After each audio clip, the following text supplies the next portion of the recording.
Për ta vazhduar veprimtarinë e Komisionit për Drejtësinë Penale, fjalën do të jap kolegës time kroate, është gjyqtare e krimeve të rënda dhe korrupsionit në Kroaci, është eksperte e Uraliusit në Shqipëri, e cila do na flas shkurtimisht lidhur me procesin penal dhe me drejtën penale dhe ekzekutimin e vendimeve gjyqësore si elementi i reformës në drejtësinë penale. Zonja Bumçi, fjala për ju.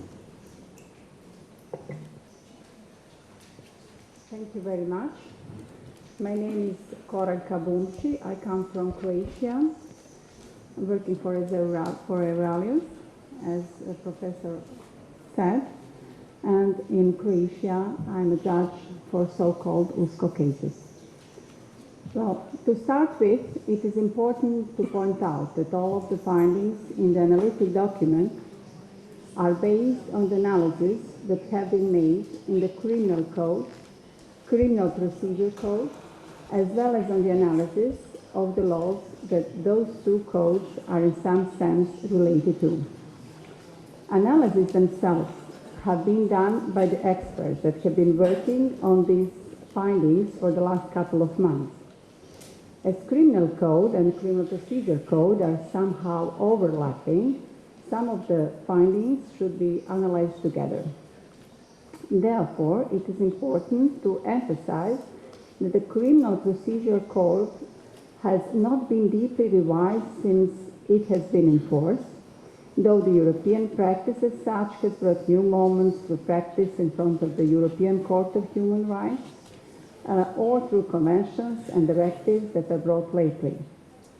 Apart from this, criminal code has been amended several times, adding each time new offenses in order to follow the new developments and the new situation. Because of the frequent amendments of the criminal code to the criminal code, a discrepancy of punishment has been found. Therefore, as a first, we should emphasize that the penalties within the provisions of the criminal code should be harmonized, and the wording of the criminal code should be coherent. It has been found out that the criminal code is lacking a general rule how the court should come to an appropriate punishment to avoid leaving too much room for discretion of the court, which is now missing in the criminal code. In the course of setting out the sentence, the legislative body shall not only take into account the definability and the legal security, but also the concept of guilt, to the effect of making a fair and proportional judgment. The application of mitigating and aggravating circumstances should be revised. The punishment imposed in each specific case must be fairly proportional to the gravity of the offense and guilt of the offender. High amounts of bribes, high degree of harm to the state, or involving others in the corrupt act should be an aggravated circumstance, which justifies higher punishment. By introducing this tool in the criminal code, overusing of the summary trial as an existing institute in the criminal procedure code, as I think personally, would be reduced. The very important thing that has been found out is that juveniles in the criminal code as well as in the criminal procedure code are not treated in line with international standards. Even though the huge majority of European countries have regulated a juvenile justice in a separate code or in separate law containing in whole all the provisions concerning juvenile justice, it has been considered that for the time being it would be wise just to amend both of the codes, the criminal and the criminal procedure code, and to bring the provisions of juveniles should apply to any person charged with a criminal offense committed as a minor, regardless instantly. Judgment in absentia against juveniles should not be allowed. Young adults, juveniles, if at the time of the offense they commit an offense which carries the character of a typical juvenile act. Having in mind that the criminal justice system as such, it has been not only stated, as mentioned above, that the criminal code should provide a revision of the mitigating circumstances, judgment upon agreement in the criminal procedural code or even the exculpation do not perform the actions based on the delegation of the prosecutor. Sufficient and effective tools should be installed either in the criminal procedural code or in the other law dealing with the or as a consequence, the additional evidence of guilt cannot be taken up for the termination of the investigation period. But notifying the charge to the defendant should be proceeded. In some, it has been analyzed whether the court for the decision to be challenged at the Court of Appeal, as they are set for the courts at the High Court. The possibility to limit the object of reviewing of the case by the Court of Appeal within the grounds proposed by the parties should be considered. Initial jurisdiction of the High Court is to be reconsidered, even though those changes should be reflected in the Constitution. One of the options is that this jurisdiction of the High Court is to be given to the Serious Crime Court or to the First Instance District Court, or, as a last option, to have a mixed jurisdiction between Serious Crime Court and District Court, depending on the subject matter, on the type of concrete criminal offense. According to the practice of the EU member states, it is necessary to add one more reason for a review of a final decision if the European Court of Human Rights finds the trial unfair and asks for the case to be reopened. It should also be added as a ground for review the revision of criminal decisions rendered in absentia for persons whose extradition is requested or granted, when the decision was rendered in absentia, in terms of lack of knowledge to the decision. The group has also pointed out that it should be considered whether the general principles of the Criminal Procedure Code should be revised in order to serve as an introduction of a new standards. It is to be considered as well whether the definitions of the terms used in the Criminal Procedure Code should be defined as in many other European Criminal Procedure Codes in order to prevent the practice of misinterpretations of some terms, which I think is the current situation in Albania. The last but not least is introducing victim as a term with all the rights that victims should have, so that this is, in the end, in line with EU directive for victims. So these findings as a whole should lead to some changes in the Criminal Procedure Code and the Criminal Code, which on the whole, to our modest opinion, will bring more efficiency in the criminal proceedings, which will lead to more trust in justice and judiciary itself. Thank you very much. Kaq fix nuk kemi qenë asnjëherë me orare. Kënaqësinë të jap mikut tim John Smyber fjalën, I cili kryeson komisionin për masat kundër korrupsionit në sistemin e drejtësisë, që do na japi disa mendime dhe përbërjen e komisionit lidhur me masat që duhen marrë në vazhdimsi për reformimin e sistemit. Thank you. Corruption is not an easy topic normally.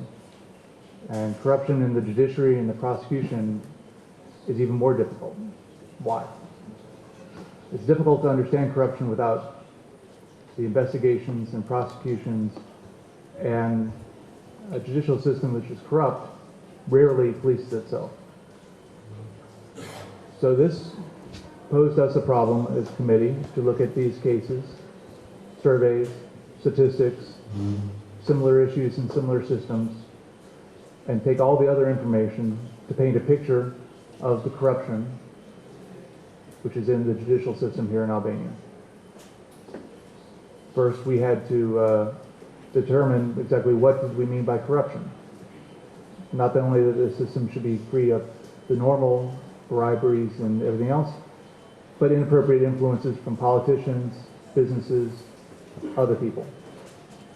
An EU candidate country must strive to keep its courts and prosecution free from bribery, corrupt influences, and this is a major goal of reform here today.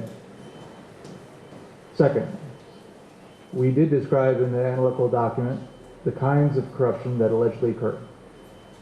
This includes direct bribery, indirect influences through intermediaries, and informal contacts with judges, prosecutors, or contacts with the heads of the courts or the prosecution offices. The benefits that may have come from this activity included money, but other valuable items such as apartments, gifts, the use of cars, employment of relatives, and other things. How do we know this happened? Oh, we do know this happened. How do we know? This is from the discussions and the surveys and the other things that we have been able to derive. But do we know exactly how much corruption is present? There are surveys that suggest that 25% of judges admitted that the system was corrupt. Some suggest it's higher. Is this an encouraging figure? No. Is this a comforting figure? No. It shouldn't be. But we do know corruption exists here. So what's the next question we had to ask ourselves? Why does it exist? Why in this system do we have corruption? Why is it in the judiciary? Why is it in the prosecution service? Why is it elsewhere? And why can't the legal system fight high-level corruption either, even though it has been recently made available under constitutional changes? The analytical document discusses this in depth, but I find it easier to think of three pillars of why corruption is allowed to happen here. First, there's a culture within the system which should discourage corruption, but fails to. Second, there are opportunities for corruption that exist which should be closed. And last, while there are instruments to detect, investigate, prosecute, and fight corruption, they could be much stronger and they could be much more independent, such as in Romania or in Croatia, where my colleague comes from. The committee has actually heard from representatives from the Romanian system and the Croatian system, and they've tried to take lessons from those as well. At first, there are problems which create a culture of corruption in the courts and prosecution service. This includes the ethics codes, which are either not observed or are brand new. The EU standard is for judges and prosecutors to have separate inspections for performance and for misconduct. Here they don't. Here, inspections basically focus on performance and are often ineffective and years behind. Also, citizens should be able to directly complain about misconduct to some body. This is an EU standard, and this is something that's not entirely clear here. The structure of the High Council of Justice and the Prosecutor General, from the way that they're drafted, allow both to be politicized or lack independence. This is a problem. Second, there are problems which create these opportunities for corruption. These include such issues of lack transparency, opportunities for delays, and these all promote corruption. There are also legal gaps within the system, such as the definition of a senior official or an imprecise definition of gifts. Third, and the third pillar, Albania's institutions have not been able to detect, investigate, prosecute, and convict corruption at the level which exists here. And there are tools that exist here to do it now. There's declaration of assets. There's financial intelligence units. And these are all important ways to detect unexplained wealth, but VITA referrals have not been historically resulting in as many prosecutions or convictions as one would expect, even when there are sufficient indications. Joint investigative units have been in Albania for some years, 8 years. And they've had successes against lower and mid-level corruption. In Albania, the bodies which fight corruption, though, are overly complicated and they lack true independence. It could be combined and made more strong and made more independent, such as what they did in Romania and what they did in Croatia. A strong, independent capacity to investigate, prosecute, and adjudicate these kind of crimes is a standard to which Albania must rise. So there are 3 pillars: culture, opportunity, and the need for investigations and convictions. Fixing these 3 pillars are not only a focus of our subcommittee, but have been a focus of other subcommittees as well. Because we can't just simply promote the changes. These are changes that are being promoted throughout other committees. The Criminal Procedure Code, the way that the prosecutorial system is changed, the way the judicial system is changed. Not only are these trying to improve efficiency, but accountability. And these all promote the reduction of corruption. Our constitutional group, judicial group, other groups are all offering answers to these questions. And it's not just about investigating and prosecuting corruption. Transparency, accountability, promptly addressing misconduct, clear ethical rules, more independence from politics. These are all things that make corruption tougher in a society, not just here, anywhere. And this makes it tougher to have corruption not just in the judiciary, but in the rest of society. So a key goal has been judicial reform in addressing corruption. This means Albania must change these cultures, close these opportunities, and build a legal framework and an independent body that can prosecute, convict corruption no matter where it exists. There are ideas that we're considering, and there are international practices that we're reviewing. But I hope that you take the opportunity at the end of this event not only to ask questions, offer suggestions as well. And if you look at the board over here, there is and I think even at the bottom of the agenda, there's an email address where if you do not have the opportunity today to offer a suggestion, you have an email address where all these suggestions are welcome. Thank you very much.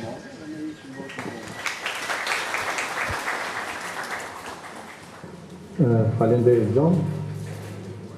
Tani duke u fokusuar në këto 2 drejtime kryesore, domethënë mos zgjerohemi në fusha të tjera. Jemi të hapur të marrim komentet tuaja, pyetje që ju mund të keni dhe mendime se si mund të reformohet sistemi në këto fusha. Fjala është për juve. Do ketë një mikrofon ose disa mikrofona që do vinë rrotull. Mjafton që juve të na prezantoni se kush jeni dhe çfarë profesioni dhe mund të bëni komentet dhe pyetjet tuaja. Fjala është për ju.